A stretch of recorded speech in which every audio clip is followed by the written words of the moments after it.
I used Wayne Gretzky's bidet. I drank out of it. Thanks, Wayne. The champagne or just water? Fountain of youth. Yeah. That's where it's at if you people are wondering.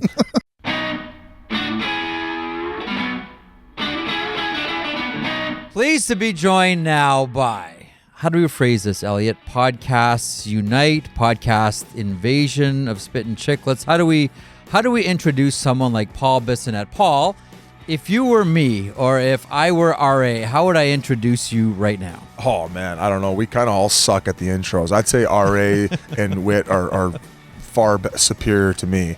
I did Ray Ferrero on yesterday, and I butchered it on the intro. I had to take two every time.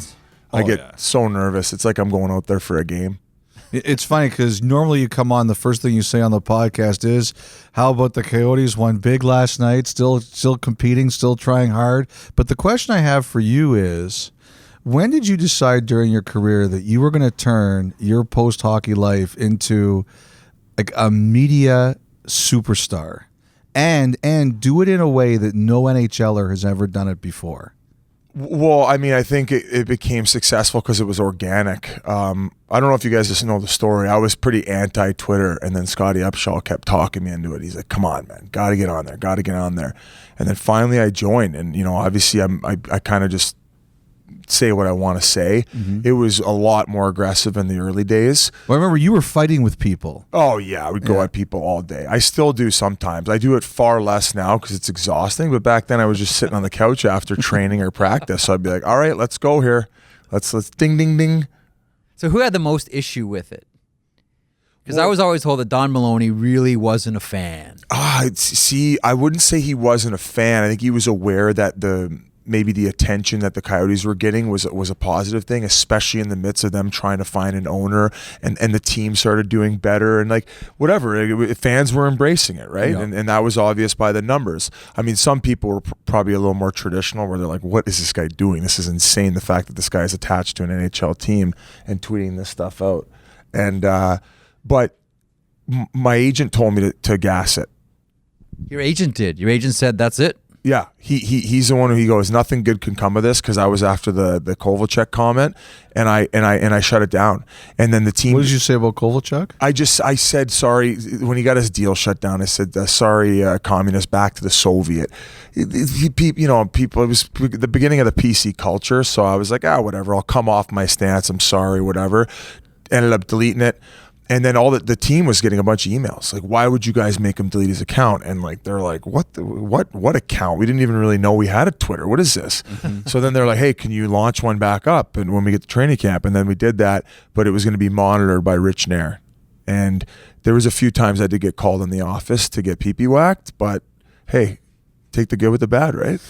But when did this start to take off? Because now you've created an empire out of this. I kind of shifted it where obviously I had the following, so I had a lot of people at my fingertips, but I mean, I was kind of a one-trick pony in regards to the fact that all I did was tweet. Well, then I started doing Instagram, and sometimes I would do like funny profiles of guys I was playing with where I would like rip them apart and chirp them. And then as soon as I retired, I reached out to my friend here, Posh, who was actually here, mm-hmm. and I said, we need to make a splash. And then we ended up doing that Biz Does BC. Now, it was nothing like earth-shattering as far as the film industry is concerned, but it was, the first time a hockey player really pushed content on his own like that. I remember the one I watched. I remember somebody texted me and they said, you have got to watch Paul Bissonnette's Ice Bucket Challenge. Oh, that was right before that. Did you do that one, Posh? Okay, so that was when somebody in the league actually said to me, you've got to watch this thing and you've got to see that this guy has a chance to do something special.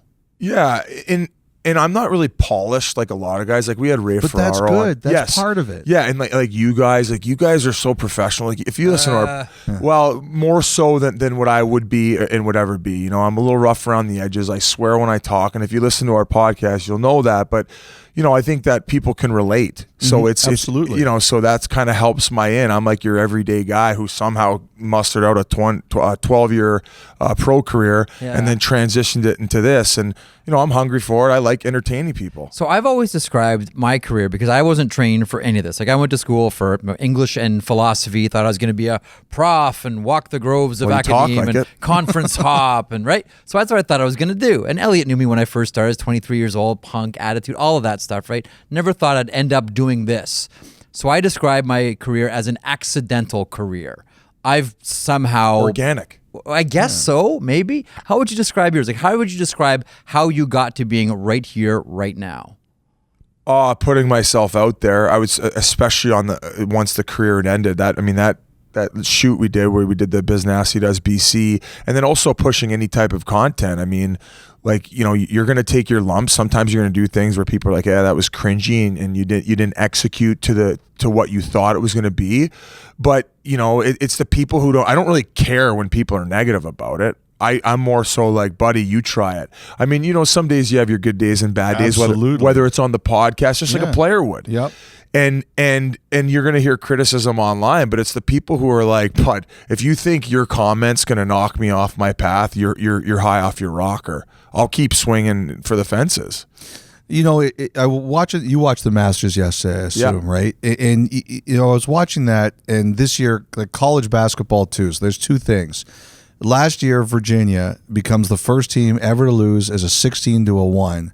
And this year, so many people were so happy for them that they won the championship, because they got knocked to the bottom and they crawled their way back out. And I think there's a lot of that with Tiger Woods. I think he got knocked to the bottom. His family life got exposed in a very embarrassing fashion. Very. But now that he's climbed his way back up, I think people respect that, and they respect that people will take their chances, and whether it works out or not, if you keep battling and you climb, people respect that, and I think that's what they see with what you've kind of done. Yeah, wow. The Tiger Woods comparison is, yeah, I know it's like not exactly. You're gonna make people hate me for that. What are you doing? Can we edit that? I'm just talking about like when you fail, but you're willing to accept it and go. I think people respect that. And that's, people message me all the time on there like, oh, you have any advice? I'm like, but just do it. Go do it. And you're gonna fail, and people aren't gonna like it, but you're gonna end up finding your home, where whether it's 10,000 people listen to your podcast or a million or whatever. Just keep swinging. I remember talking to Whit. We were working the World Cup of Hockey, at the Air Canada Centre, now Scotiabank Arena. And I remember talking to Whit and Colby about the failings of this industry in broadcasting.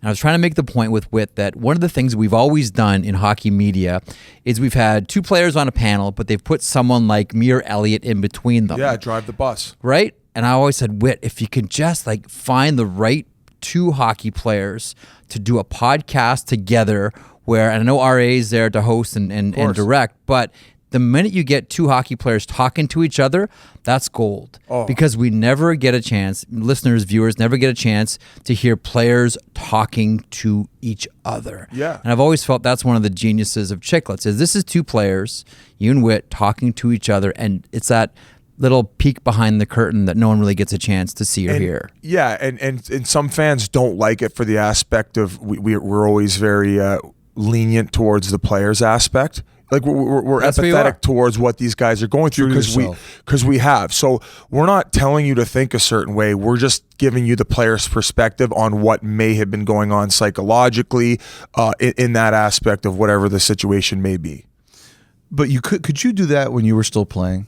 Like, is there any chance that we'll ever see players able to do that while they're still playing? I would say in the future, and it's inevitable, right? You see guys, more and more guys starting Instagram, more and more guys getting comfortable just, wearing whatever it is they wear, like whether it be a hype beast or a guy like a PK Subban. Mm-hmm. You know what I'm saying? Guys are starting to come out the box and understand that, like, a lot of people were negative about the Twitter. Let's go back there and kind of were like shotting it down. And I was like, bud, this career is not going to last me much longer. Like, are you going to pay my bills? Like, I want to see where I can take this. And so are these guys. Like PK, once he's done playing, he's already set himself up for life. He's probably going to be the next Don Cherry. He's a face of hockey. He's going to do whatever he wants. I think more specifically, though, I think maybe to your question, Elliotte, is from a media point of view, outside of outside interests, like to do what you're doing with media while you're playing. I remember years ago, Jello Biafra once said, "Don't fear the media, be the media." Yeah. And that's what people are, how yourself and Whit do that post-career. What about while you're playing? Is there a chance two hockey players on Team X could do what you're doing while they're still playing? Yeah, I mean, I guess I didn't really answer your question the last time. I said maybe in the future. It would be tough for me to say yeah. Like, I mean, imagine like Kadri and and Nylander just having a podcast right now and explaining what's going on in a playoff series. I don't think a team would be okay with that either. But I never thought a team would be okay with guys playing basketball after games. And that's not a jab, by the way, at the Carolina Hurricanes. I really like what they've done, and they're growing the game down there. So I've heard that there have been times when you guys get a guest on your podcast, the teams will reach out and say, "Okay, don't embarrass us or anything like that." Well, here. most of the time I just tell the PR guys, hey, we'll just give you editing rights. If there's anything you felt uncomfortable with in there, just take it out. So you'll send it to them in advance? We're not in this to hurt anyone. Yeah. That's like the one thing is like, it's not worth to us to lose a friendship and an in to maybe other interviews for something that a guy might create a shitstorm, so to speak. Are we allowed to swear on Yeah, this that's podcast? fine. We're good. Really? We've done it. Yeah, we've done it. We don't make a huge habit of it, but we've done it. I mean, I don't feel comfortable being on a podcast without dropping a few F-bombs. It's kind of my staple. We want you to feel comfortable here. So, can you tell, like, which team was the most nervous? Like, who was the most nervous? I would probably say Austin Matthews. That's what Leafs. I heard that. Yeah, and I don't have a problem with that. I don't want this guy dealing with things before the season starts because he might have said the wrong thing on the podcast that people are going to blow away out of proportion. That sucks. And it's crazy because I feel like a lot of media might ruin it for themselves because they put out these clickbait headlines and all of a sudden there's a shitstorm over nothing where it's just like, well, no wonder these guys don't give you anything. You're making a big deal out of nothing. I agree with that. Along the way up, going back to Junior Hockey, American League, NHL, is there anyone you could have seen doing what you're doing now? Anyone had the personality, the charisma, all of it?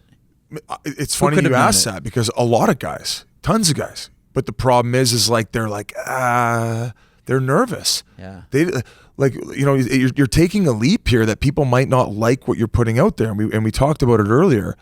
Oh man, there are so many funny guys. Like I know Keith Yandel, people are aware of it because he felt comfortable on our channel. Yeah. Man, the funniest guy I ever played with. And he could probably have his own podcast. By the time he's done, he's going to have enough money to burn it. He'll also be able to do whatever he wants. I think he's going to be over 100 by the time he's done. Yeah. But a lot of guys just don't want to do it. They don't want to put themselves out there. You know a lot of these players that are still in the game. Who's the funniest guy in the game right now that no one would even suspect is hilarious? Well, like the guy when he does his walk-offs, like, man, you're cardboard, like you're vanilla cake with mayonnaise frosting. Like, give us something here. You're funnier than this. You're more entertaining than this. Oh, who have come on the podcast? Come on the podcast, or you just know personally that you can say to yourself, you know what, his stand-ups in the intermissions are one thing, but that's not really him. The guy that I know is a lot funnier. Who are those guys in the NHL that you look at and you say to yourself, this guy's faking the funk. I know this guy's a lot funnier. I mean, from what I've heard, I think slowly Jonathan Taves is coming out of his shell. Yeah. And I feel like younger in their careers, they get a little nervous too, but once they've established themselves and you've won 3 cups and you're making 10 million, things become a little bit less serious. I mean, and let's go back towards Tiger Woods. I don't know anyone specifically where I could name just like that. But I mean, you think of a guy like Tiger Woods, how much more likable is he now that he's just kind of like he's being himself, he's kind of embracing everything where before he's just trying to hold this like hard image. It was lame. I respected his winning ability back then, but I was always just hoping he would just open up and crack a smile and stop taking himself too seriously. Who I've heard is a lot like funnier than he lets on is Patrice Bergeron. See, I don't know him well enough, and there's a prime example. Whereas if that's the case, not even I know that. That's what a couple of the Boston guys have told me, that there's a guy there who, when he decides he wants to let it go a bit, he's pretty funny. But I don't know that for sure. I was just told that secondhand.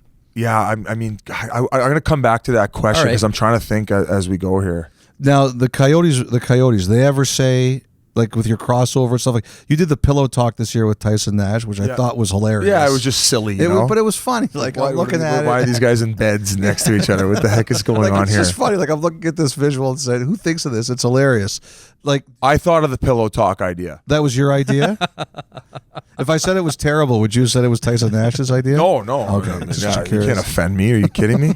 You read my DMs.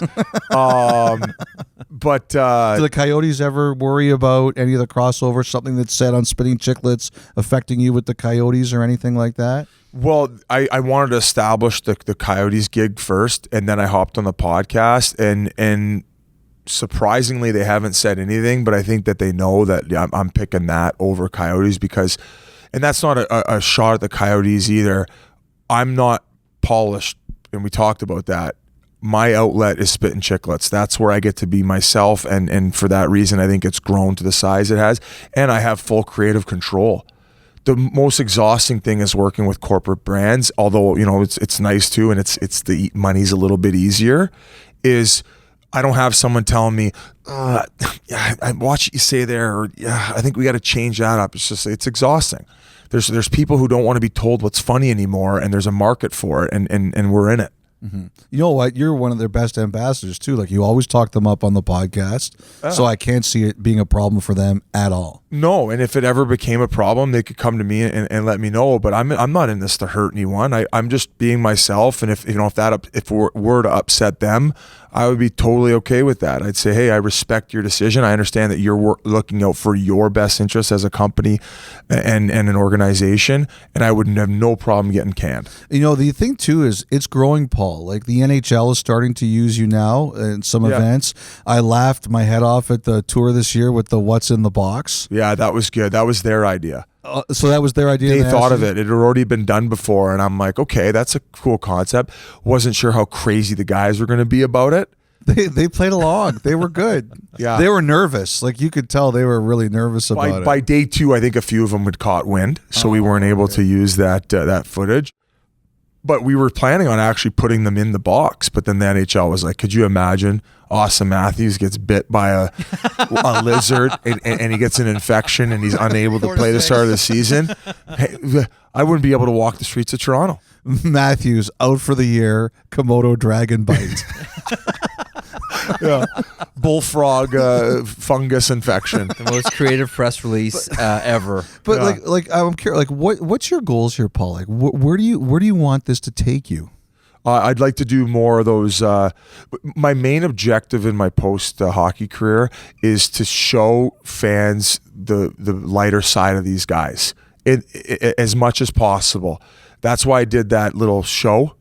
So that show, I mean, we wrote a script assuming guys would hop in, and we kind of had to give them, this is what you are as a character. We need you. Some guys were themselves. Some guys were kind of playing characters.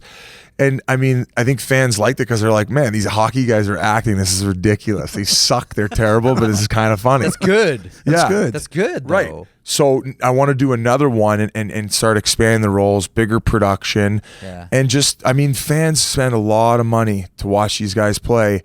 And my dad worked at a steel mill and he worked hard for his money. And I know what it costs to go to hockey games. And, I want to give these guys as much entertainment as they deserve, because I got to benefit from those ticket sales and what the NHL pays, right? So that's like, I kind of want to give a gift to all the hardcore fans out there. I want to talk to you a little bit about your career as well. And I remember talking to Brad May once, and I said, Mayday, which one team did you always want to play for, but you never had a shot to? And he said, I always saw myself somewhere down the road in a Bruins jersey. It just felt like I should one day play for the Bruins. And for whatever reason, he never ended up obviously playing for the Bruins. Is there a team that you always wanted to play for? Going back to when you were a kid and you first laced them up and you always had your head, wow, what it would be like to pull that sweater over my head? Yeah, cliche answer would be Leafs, but that's who it would be. Well, you're from around here. Around here. Yeah.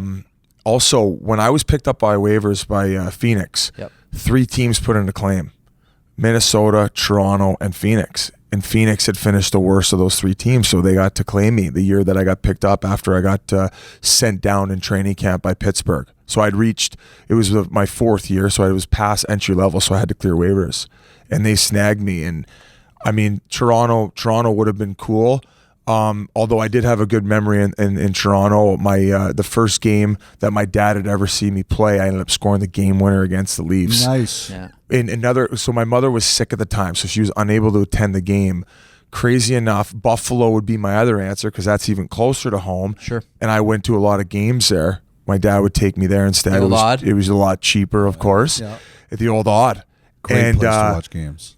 And also my grandparents had never seen me play an NHL game too. So my dad had already been. So my mom and grandparents come to the game in Buffalo. Sure as shit, I scored the game winner in that one too. That's awesome. And my grandparents were along the glass on the other side. So when I was given the knuckles past the line, I ended up going to the corner and I gave her the old knuckles to my grandpa. He passed away. He's gone now. Rest in peace. He did a lot for me, driving me to practices and whatever. But 7 NHL goals in my career and 2 game winners. That's awesome. It's kind of cool, right? I'm always curious about tough hockey players and the idea of fear. I remember talking to PJ Stock once. I'm like, of all those guys you ever fought, who scared you? And he said, oh yeah, Rob Ray. Rob Ray, those eyes and all, so tough. Fear is a difficult thing sometimes for athletes to talk about. But who were you scared of? And did anyone ever scare you? No, I was nervous every pregame nap because I knew I had to fight. So I was always nervous and scared going into games because you never know. That could be the one punch that ends it all. Colton Orr was just one of those guys that scared me. He always had a good game face. You never see him really joking around, and he just had that look where I'm going to handle business. And then I don't know how much truth to this is, but I believe he had a metal plate put in his face and his hand because of all the fighting, and I think he cracked his orbital bone. So he was essentially like the Terminator, at least in my head. This could all be fabricated in my own mind. So I don't know, in fact, if he does have a plate in his head and hand. But and he just had that knockout power where he always gets his punches through. So he was definitely one. Eric Goddard was a guy that I play with in Pittsburgh. Yeah. Nobody talks about this guy enough. You see him with a shirt. Was big, man. You see him with his shirt off, though. He wasn't jacked. He was just long. Really, eh? He was just long, and he just stood in there and he threw. Thankfully, I was his roommate because I made the NHL, and he was in Pittsburgh at the time, so I didn't have to fight him. Those are the two off the top of my head. I fought Peros. Is there anyone that you maybe could chime in with that I might be forgetting? I don't, Chris Neal always seemed like a pretty tough guy to me. Mm-hmm. That I would have an issue. You never fought Ryan Reeves, right? I fought Ryan Reeves twice. Because I watched him against Kane the other night, and those are 2 tough guys who both are unafraid. The thing that really stood out to me was how they were smiling at each other after that was over. I was like, the crazy I wouldn't want to fight either of those guys. But the thing about Reeves, though, too, in that fight, he's smiling while it's going on. There are a few guys that I know or I've ever talked to, and Tony Twist is top of that list, who loved everything about it. He's hungry for. I liked doing it more when I was sticking up for teammates. That's when the switch would hit where I'm like, I don't care if I get hit, I'm going to hurt. Yeah. I fought Ryan Reeves when he just broke into the NHL. I would say I got slight advantage on that one. He ended up beating me up the next time, but what's crazy about him is he's progressively gotten hungrier for it, and you can tell by how he fights still. And in that Kane fight, he was swinging so hard, and yet it was so controlled. Yeah. So that's one guy where that guy would terrify me. If I had to do that job, I would be terrified by that guy. Yeah, and if he connects with one of those, he's a massive human being. We did the fitness testing when I was at St. Louis's camp the one year, and this guy was bench pressing 305, it was nothing, and we're all sitting around like this guy's gonna hurt someone. But credit to Kane for standing in there. Kane's got that switch too. He doesn't get pushed over. Oh no, he's tough. He's tough. He is a tough. Remember, tough he guy. fought 3 times in one game when he was in Buffalo. Yes, and he beat someone up, and he was just. I was like, gee, okay, this guy's a gamer. You were also there. One of the reasons you were such a successful teammate is because you knew how to keep guys loose.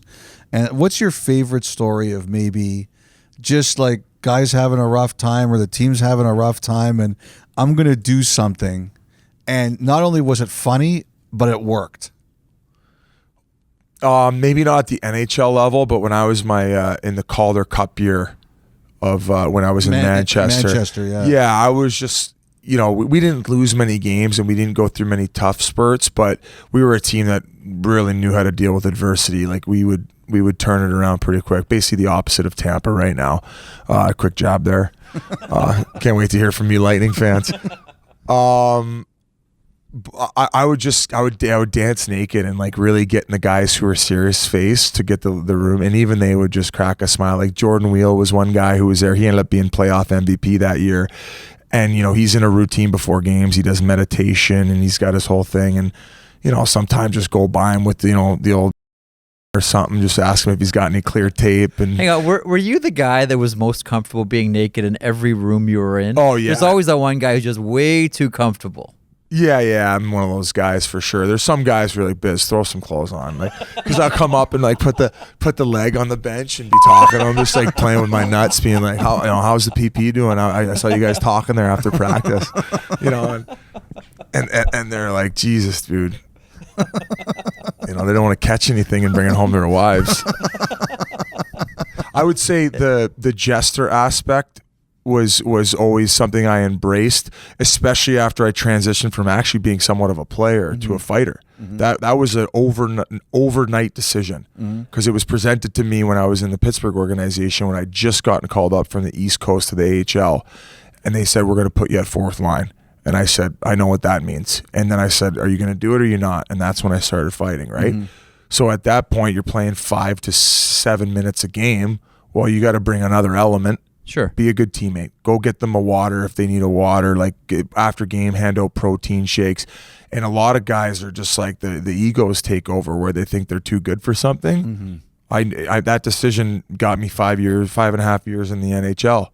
But you would never... and a lot of good connections for after. Like people 100%. remember the guys who I was like buddies that. with everyone. I mean, like if the guy, I had a pickup truck. If a guy needed help moving, they could have called me. I would have helped him move. I helped Jans move one time. But that's just the kind of guy I was. And if guys needed like a table reservation or something, I was doing it. I was lining up other teams' rookie parties when I was in Scottsdale. One year I had 3 or 4 of them.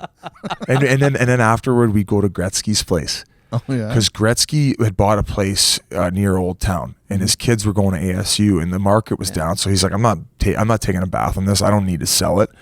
So both of his kids, and Joey Superstein, another one of my buddies, was living at this mansion. And we would go there for after hours all the time. And I tell you what, I was batting 1,000. It was insane, the things. I had Tom Green over there one night. He was singing acoustic guitar. What? Oh, yeah. I hope Wayno doesn't get pissed off, but I used the bidet in his bathroom. Like I used Wayne Gretzky's bidet. I drank out of it. Thanks, Wayno. With champagne or just water? Fountain of youth. Yeah. That's where it's at if you people are wondering. Back to the scrapping for a second, off of the Gretzky bidet story. You were never shy about it before, and I've always wanted to ask you about this one, going back to when you played junior hockey. Now in the CHL Top Prospects game, it's a no-hitter. Sure, there's maybe a little bit of physicality, never a fight anymore. But what's the backstory on you and Dion Phaneuf? Backstory was that the 85 draft class were just simply a group of gamers. Like, look at that draft. Yeah. Just a lot of winners involved.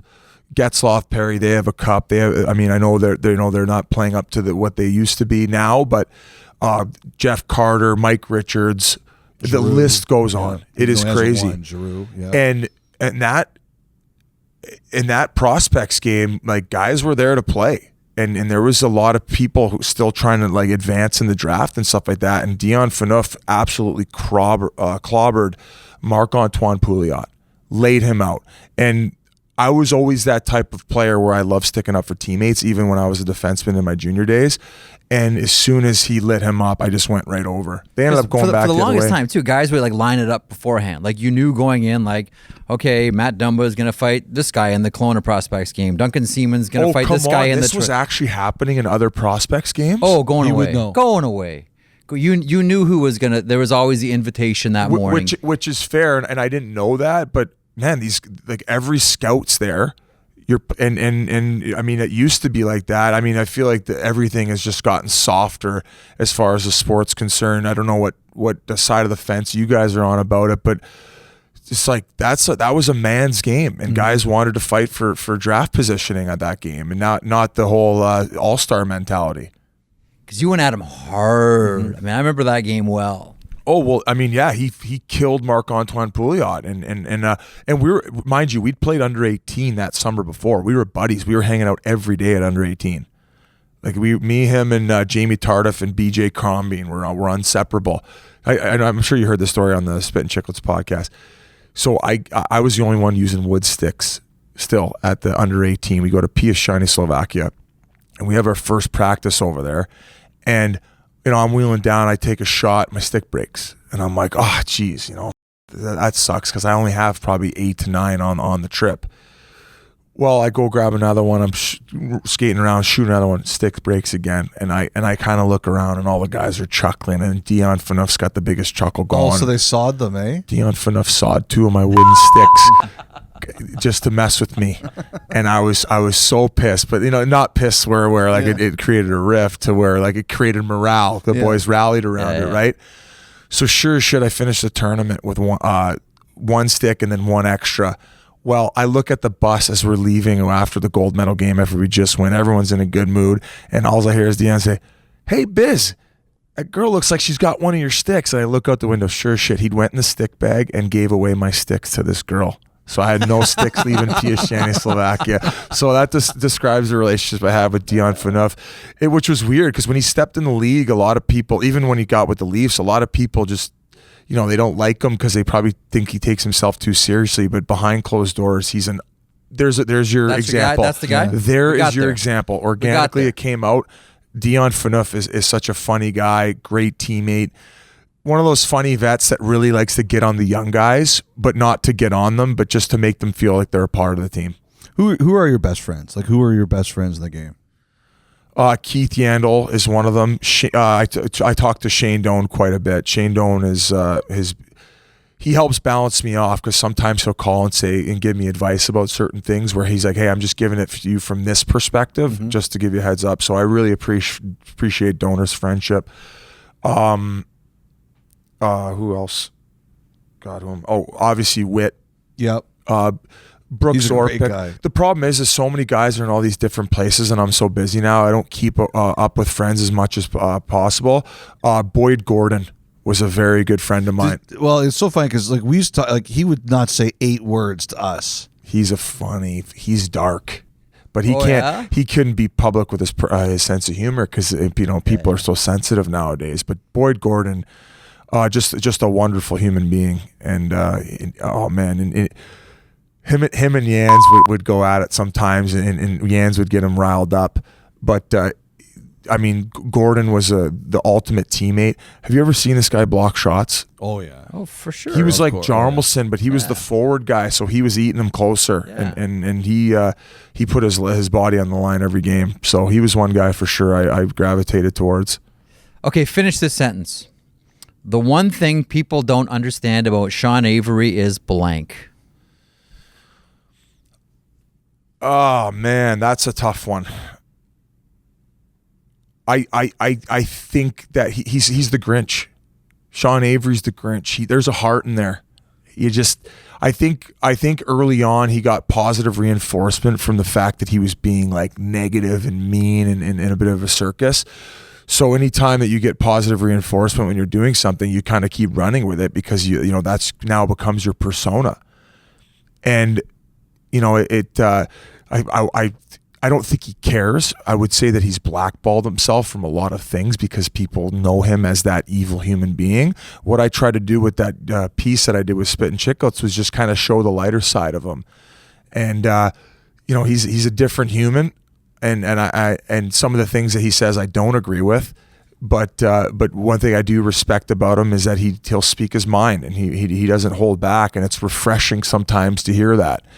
It is. It's polarizing. I think that's why people gravitate towards him. Well, love him or hate him, right? I think people have, I don't know if respect is the right word or appreciation is the right word, but people who say things that they feel they can't. And he clearly feels that he doesn't care what you think about him one way or the other. And it's hard for most people to be in that position. Yeah, absolutely. And I think there's maybe a bit of resentment where the hate comes from.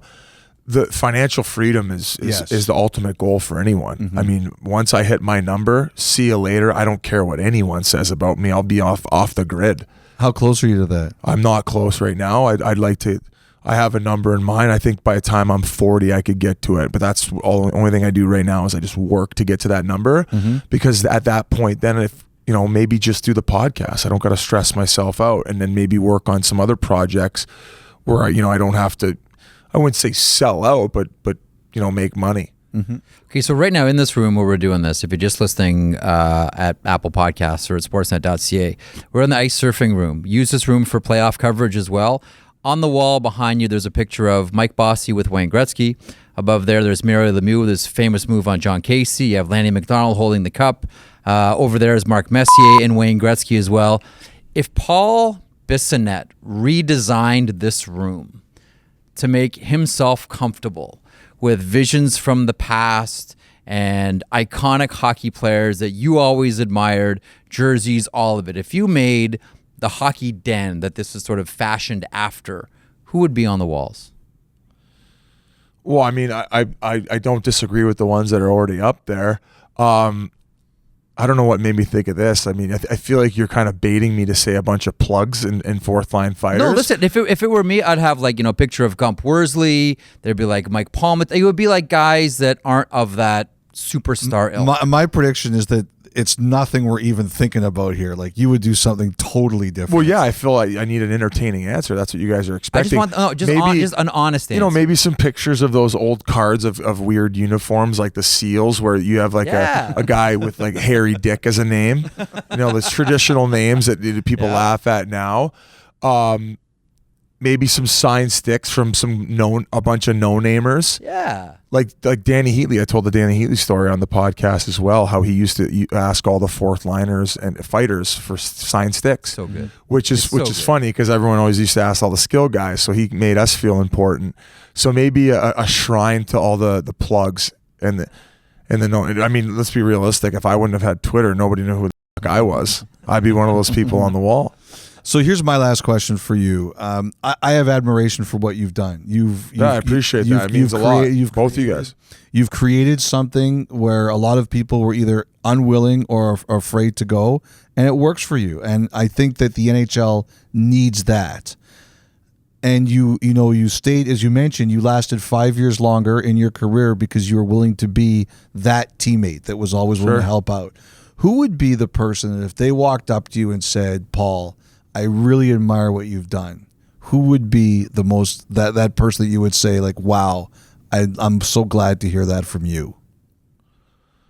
Well, I mean, hearing it from all the media members is special to me, and now coming on this side of the industry, you gain a lot of respect for what you guys do, and it's weird because like sometimes I would be a little critical of maybe people on television if they weren't so great, whereas now I'm like, man, like who the was I to say anything? Like I'm stumbling all over my words. This is way harder than it looks. So anytime any media member comes up and kind of acknowledges me as one of their own now is kind of like a tip of the cap, and I take that I take that big time, like to heart, and I love it. But there's got to be like a former player or someone that you would love to hear that from. Yeah, like a lot of the guys come up now, and I think they're like, damn, like how do I maybe start getting involved a little bit in that, and that's why we implemented Teddy Purcell, and part of my goal also moving forward that I didn't mention is I want to expand Chicklets to maybe where we're on more, where it becomes its own network, because a guy like Shane O'Brien I feel would be great. Yes. Whereas he's a guy who doesn't need a filter. And when he's saying what he needs to say, it comes off better. Scotty Upshaw, and there's that kind of crew we have. A guy, Dustin Penner. Mm-hmm. I think LA would be the spot for it because there's a lot of guys out there. But going back to your question, yeah, I just all you guys, and I respect what you guys have done, and I appreciate all you guys reaching out when you do to congratulate me on making the steps.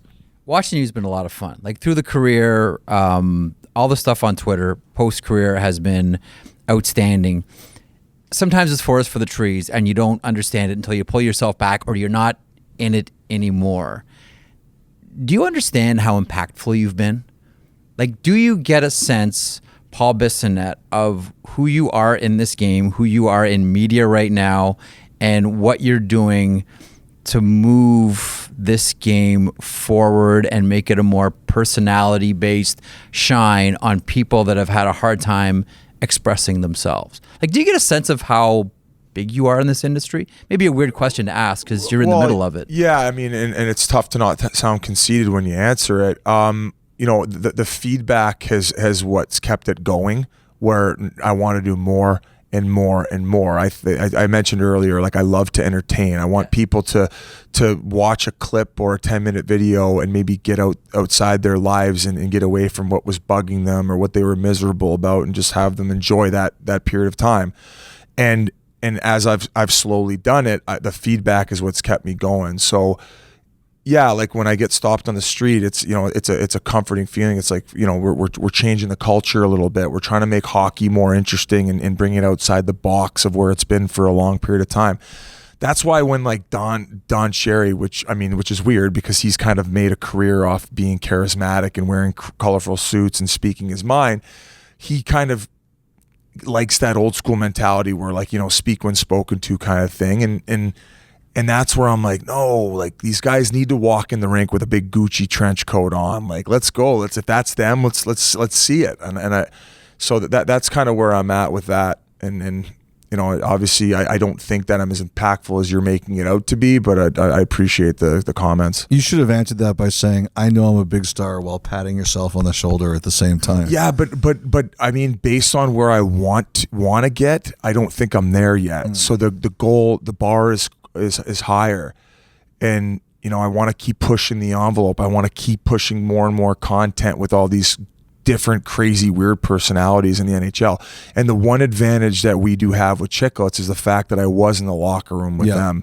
And I hope that, you know, the media understand that I'm aware of that advantage. These guys are going to tell me shit and open up to me, and we get to have that camaraderie more so than just some reporter like that they two don't know. doofs like us. Yes, we get that. But you know, I get that. I get that. But here's players will always look at you differently than they look at us, and I think we understand and respect that.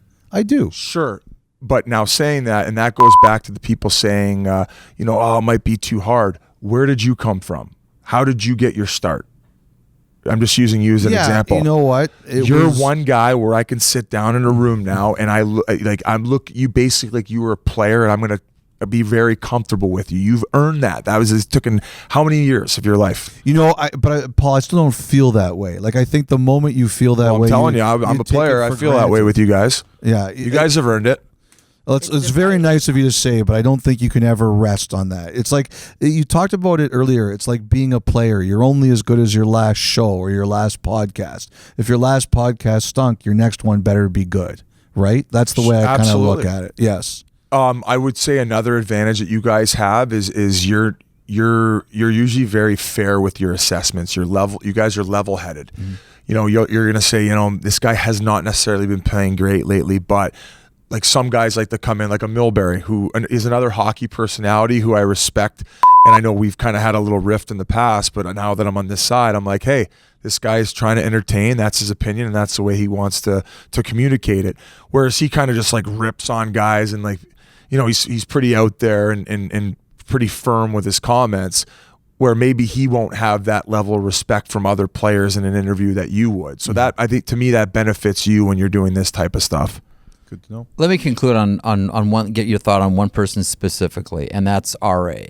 I love this guy. Like, listen, I love Whit. We all love Whit. One of the funniest guys we've ever met, and such a gem. RA, a couple of years ago, he was in town. I brought him in here at Hockey Night, toured him around. We spent the afternoon together having amazing conversations, many of which I can never repeat in front of a microphone, but that's cool. Yeah, RA's out of control. Give me your thoughts on RA as we conclude, because I love the guy. And he loves it. You can tell. Like, he loves being between you and Whit. It means the world to him. Yeah, and part of part of the glory in growing it to where it's been is, you know, you get to take a guy who, you know, he was a beat writer for Barstool, and you know, he was doing his thing, but now he's like a hockey public figure. This guy, I mean, I don't know. He's a janitor with his real job, right? He's just like an everyday blue collar Bostonian who loves the bees. And now he gets to sit in a room with Connor McDavid and interview Connor McDavid and stuff, which is funny because like even when McDavid was in there, he was pretty banged up. He was drunk, and pretty sure he was high on weed. And it's just like, it's unbelievable. Like this guy is just like, he's out of control. And we went on that tour, the West Coast Wagon Tour. And when he landed in LA, he right away goes to the weed shop, and he ends up crushing like 3 edibles before dinner. This guy was sleeping at the table. And this is our kickoff dinner before the biggest week in Chiclets history. So, yeah, and what I love too is he's giving the hardcore fan perspective. He's giving the fan who paid good money to go buy a Bees jersey, even though he's not paying for tickets and he's sneaking in every building in the NHL. This guy's like the Pink Panther. And he gambles. People understand gambling. He bets. Oh, he's a degenerate. Yeah, people understand that. So they're gambling like thousands of dollars on games, and I'm thinking, all right, like I know what you're making here, and I know what you make as a janitor. Like what, dude? Like that? There's something really not right with gambling that much on a game. All saying that, I look over to my degenerate buddy here, Pasha, who has all these prop bets every game. Although he does hit some crazy ones sometimes, like a no-namer getting 2 goals in a game at 105 to 1. Good on you. Yeah, right. yeah, he's nailed a couple. Well I don't know how he's been doing lately. You know how they only tell you about their wins, but all in all, RA's awesome, and he's also improved as a host. Totally. He's getting better. Totally. He's more organized, and over the last like 10 or 12 episodes, he's done an incredible job, especially leading into playoffs. There was a time where he was struggling there, but he was going through some personal stuff, and I'm so happy he got himself out of it because he deserves it. We love him. Great guy. And you're a wonderful guy, too. Thanks so much for coming guys, in. Good chatting with you guys. Thanks for having me on. Appreciate it. Thank you, Paul. Yeah, me. Paul Bissonnette. That's how do we do the outro? We didn't know how to do an intro. How do we do an outro on Biz? Goodbye, everybody. Oh, yeah. Cease and desist from RA.